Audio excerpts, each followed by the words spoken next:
Uno de los discípulos más reconocidos en la Biblia o más famosos es Pedro.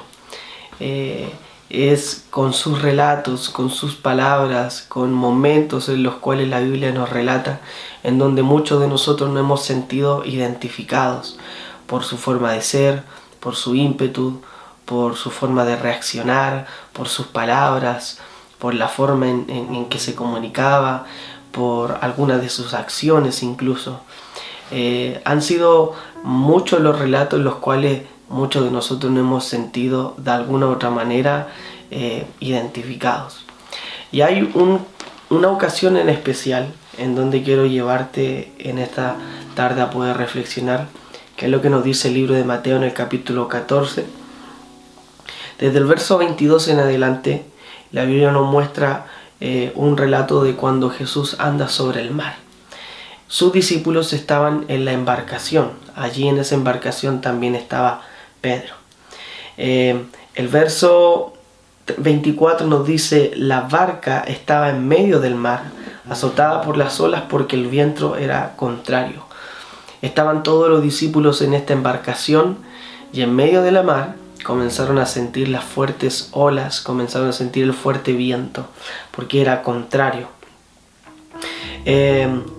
Los discípulos en el verso 26 estaban un poco con temor y vieron a alguien caminando en medio del mar y pensaron que era un fantasma.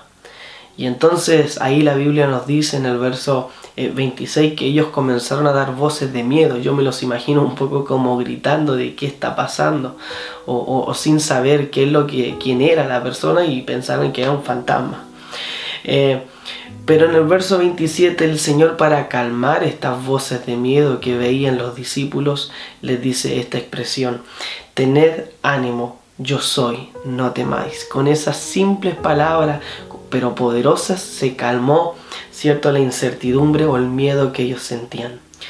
Pero en medio de todo esto aparece el ímpetu de Pedro, ¿cierto?, esa característica tan notoria en él.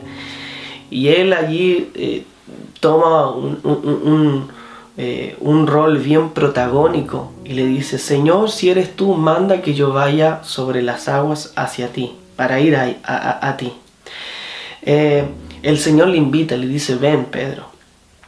Pedro desciende de la barca y comenzó a andar en dirección hacia Jesús. Y el verso 30 marca un antes y un después en este relato, porque por un momento Pedro iba en dirección hacia Jesús, pero llegó un momento en que comenzó a concentrarse o a fijarse en las cosas de su entorno, en el contexto que vivía. El verso 30 nos dice estas palabras: pero al ver el fuerte viento tuvo miedo. Iba muy seguro hacia Jesús caminando sobre las aguas, no habría problema, él iba dando pasos. Pero el verso 30 nos muestra que hubo un pero en Pedro. Pero comenzó a fijarse en cosas que no debía fijarse. Comenzó a fijarse en que había un fuerte viento y tuvo miedo, como lo hubiéramos tenido tú y yo. Y allí comienza a ocurrir algo. Él comienza a hundirse. Y al igual que Pedro, tú y yo muchas veces nos hemos estado hundiendo. Y vamos en dirección hacia Jesús, estamos en sus caminos. Estamos intentando seguir hacia Él, pero comenzamos a enfocarnos en el contexto, en el escenario en que vivimos, en los problemas, en las debilidades, en las dificultades, y pareciera que comenzamos a hundirnos. Pero ¿sabes qué? Pedro nos enseña algo tremendo. Asimismo, como se comenzó a hundir, aparece algo que es clave. El mismo verso 30 nos dice que él comenzó a dar voces diciendo: Señor, sálvame. Esto fue lo que marca la diferencia de este verdadero discípulo. Los verdaderos discípulos también se hunden. Los verdaderos discípulos también tienen miedo. Los verdaderos discípulos también tienen temor. Los verdaderos discípulos también comienzan a hundirse, a ahogarse, como quieras decirlo. Pero hay algo clave. Los verdaderos discípulos abren su boca, abren su corazón y piden ayuda.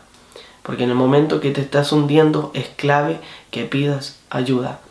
Pedro no era cualquier discípulo, era uno de los más reconocidos, es uno de los más protagónicos. Dios le asigna una tremenda responsabilidad a Pedro, pero fue ese mismo discípulo importante o relevante, como quieras pensarlo, fue el mismo que se hundió, y fue el mismo que en un momento clave tuvo que salir de su boca esta expresión: Señor, sálvame. En otras palabras, no puedo solo, necesito ayuda. Y es tiempo que tú, joven o señorita, si te estás ahogando, si te estás hundiendo, tienes que abrir tu boca y tienes que decir: Señor, sálvame. Si el Señor no nos ayuda, vana es la ayuda de los hombres. La Biblia es clara en esto. Y el mismo Señor nos dice: sin mí nada podéis hacer. La ayuda de un psicólogo, de un terapeuta, de un profesional, de quien sea, de un familiar, de la persona más capacitada, no se compara a la ayuda que nos puede brindar el Señor Jesucristo. Joven y señorita, con mucho amor, pero también con mucha urgencia te digo: si te estás hundiendo, es tiempo de que pidas ayuda, es tiempo de que abras tu boca, es tiempo de que incluso envíes un mensaje si fuera necesario, si no tienes la capacidad de hablar, y di: necesito ayuda, necesito que oren por mí. Pero por sobre todo, que abras tu corazón, que abras tu boca y le digas al Señor Jesús en un clamor sincero y en oración: Señor, sálvame. El Señor es el que salva a los Pedros. El Señor es aquel que salva a los que se hunden. Y para Él, dice Lucas, no hay nada imposible. Desconozco el contexto que estás viviendo, desconozco el escenario al que te estás enfrentando. Desconozco cuál es el contexto, qué son las cosas que te causan temor, que te causan ansiedad, crisis de pánico, que te tienen depresivo. Desconozco muchos de esos detalles, pero conozco que, como dice Job, que Él todo lo puede. Así que en el nombre del Señor Jesús te hago esta invitación. Comienza a decir: Señor, sálvame. Que el Señor Jesús te bendiga.